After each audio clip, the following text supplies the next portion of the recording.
채널 구독과 시청해주셔서 감사합니다. 좋은 하루 되세요. 검찰이 그룹 아이콘 전 멤버 B이의 마약 투약 혐의 수사를 무마하려 한 혐의로 재판에 넘겨진 양현석 전 YG 엔터테인먼트 대표에게 징역 3년을 구형했습니다. 앞서 양현석은 2016년 아이콘 전 멤버 B이의 마약 사건을 무마하기 위해 가수 지망생 한서희 씨를 회유 협박해 진술을 번복하도록 한 혐의를 받고 있습니다. 한 씨는 빅뱅탑과 대마초를 흡연한 혐의로 경찰 조사를 받는 과정에서 B이가 대마초와 초강력 환각제인 LSD를 구매하고 이 가운데 일부를 여러 차례 흡입한 사실을 제보했으나 양현석이 자신을 YG 사옥으로 불러 협박하고 경찰 수사도 제대로 이루어지지 않았다고 폭로했습니다. 그러나 양현석은 한 씨를 협박하기는커녕 한 씨가 녹음을 하고 있을 것을 우려해 말을 조심했다고 맞섰습니다.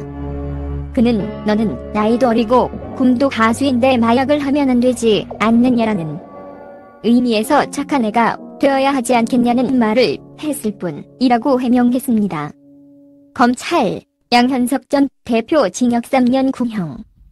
2022년 11월 14일 오전 서울중앙지법 형사합의 13부 부장판사 조병구는 특정범죄 가중처벌 등에 관한 법률 위반, 보복 협박 등의 혐의로 기소된 양현석 전 YG 엔터테인먼트 YG 대표의 결심 공판을 진행했습니다. 이날 결심 공판에서는 검찰의 구형과 변호인의 최종 의견, 양현석 전 대표 등의 최후 진술 등이 이루어졌습니다.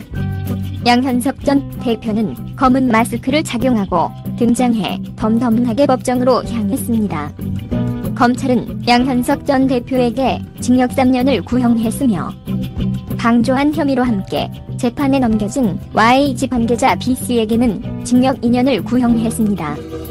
검찰은 양현석 전 대표에 대해 가수 연습생 겸 공익신고자 A씨에게 너탄압 죽이는 헌일도 아니다라면서 진술 번복을 요구한 점을 종합할 때 공포심을 유발하는 해악 고지를 한 것이 명백하다고 말했습니다. 그러면서 범죄 행위 수법과 죄질이 매우 불량하다. 범행 이후 태도 역시 좋지 않다.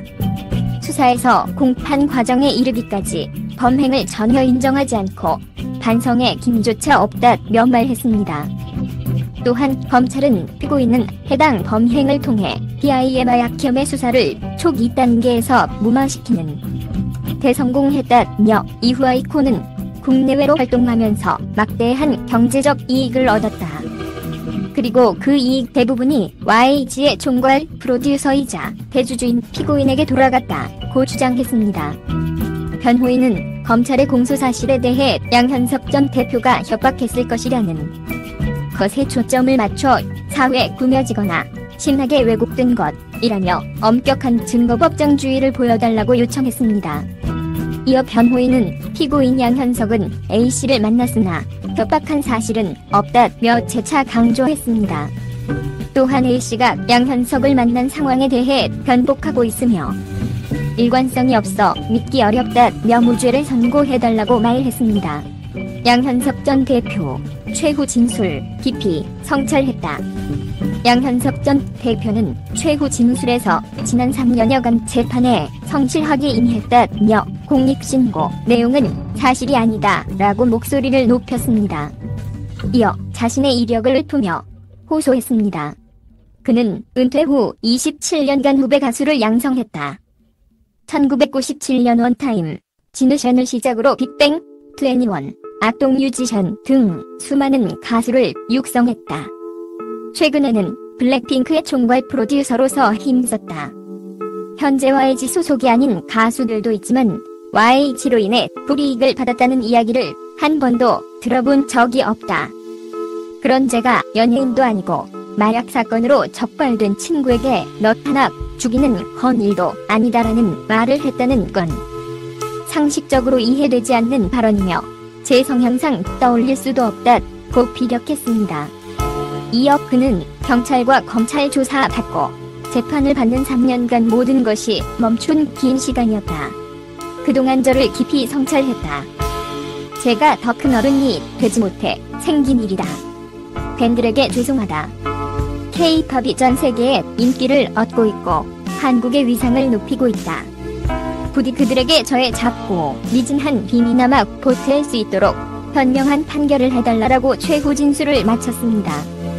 해당 발언을 접한 누리꾼들은 자기 형량 줄이기 위해 지금 잘나가는 아이돌 명단 꺼내는 건 아니지 않냐. 아니 진짜 끝까지 너무 추악한 것 같다. 굳이 왜 저런 아이돌 명단을 언급하지? 등의 반응이 이어졌습니다. YG 엔터테인먼트 어쩌다 이 지경 됐나. 양현석은 1970년생 올해 나이 53세 대한민국의 전 가수, 프로듀서, 기업인으로 젊은 시절에는 한국 가요계의 전설인 서태지와 아이들의 멤버로서 이후 중년이 되어서는 대한민국 최고의 연예기획사 중 하나를 이끌게 되었습니다. 이렇게 긴 시간에 걸쳐서 대한민국 대중가요계에 거대한 영향력을 행사하며 대한민국 대중가요계의 역사에서 절대로 빼놓을 수 없는 인물 중의 하나라고 경해집니다. 하지만 2010년대 후반부터 이어진 소속 가수들의 잦은 불법 행위와 2019년에 드러나기 시작한 일련의 사건으로 YG 엔터테인먼트 대표직을 사퇴하였으며 사회적으로 많은 지탄을 받고 있습니다. 많은 사람들이 양현석과 YG를 비판하는 부분은 바로 지나치면서도 허울 뿐인 패밀리 개념입니다. 냉정하게 얘기해서 지드래곤의 대마초 사건은 고의가 아니었다 하더라도 BI 등 어느 정도 상식을 갖춘 성인들이 대마초와 마약에 손을 대고 적발되었습니다. 그리고 양현석은 이러한 소속 연예인들에게 무언가 대처를 하지 않고 그저 무마시켜주기에 바빴습니다. 헌데 소속 연예인들은 지속적으로 불법과 범죄에 손을 대고 있습니다. 실책을 하고 다시는 그런 짓을 하지 못하게끔 교육을 시켰는지 아니면 그냥 내 가족이니 어떻게든 지켜줘야겠다는 것인지 이제는 팬들도 입장을 잘 알 수가 없게 되었습니다. 바꿔 말하면 YG의 소속 연예인의 관리가 정말 막장이라는 얘기가 되는 것입니다. 잘못을 하면 어떻게든 덮어주기 바쁘고 잘못을 질책해서 개선된 모습을 보여주기보다는 도리어 아직 나이가 어린 신인 연예인이 마약에까지 손을 대었습니다. 그리고 그 선례는 소속사 선배들이었습니다. YG 거짓 해명이 사태 키워 대중 기만은 역풍. SM과 YG를 비판하는 사람들은 대부분 SM은 살인적인 스케줄, YG는 지나친 패밀리 개념으로 나뉘는데 적어도 한 소속사의 연예인들이 이토록 사안이 심각한 범죄에 가담하고 그것을 아무렇지 않게 생각하는 것은 YG가 압도적이며 여기에 관해서는 반박의 여지가 없습니다. 여러 증거와 증언이 존재하기 때문이고 최종적으로 본인들이 범죄를 실토했습니다. SM의 경우에는 살인적인 스케줄로 소속 연예인들을 쳇바퀴 돌린다는 비난은 있습니다.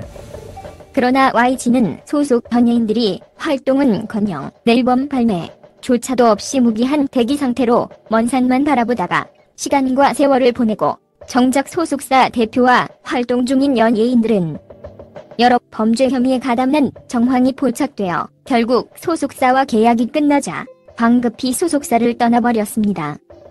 본인들에게 피해가 오는 것을 원치 않았기 때문입니다. 과연 이런저런 온갖 이유와 나름의 사연이 있다고 하더라도 과연 소속 연예인들이 범죄를 저지르게 방치하고 일부는 아예 활동도 없이 먼 산만 바라보며 제발 활동 좀 하게 해달라고 항의를 하는 것이 올바른 대표자와 소속사의 행보일지 알 수가 없게 된 것입니다. 나름의 이유가 있었다면 그것을 솔직하게 얘기하고 서로 문제를 해결해가려 해야 했겠지만 그마저도 아니었습니다.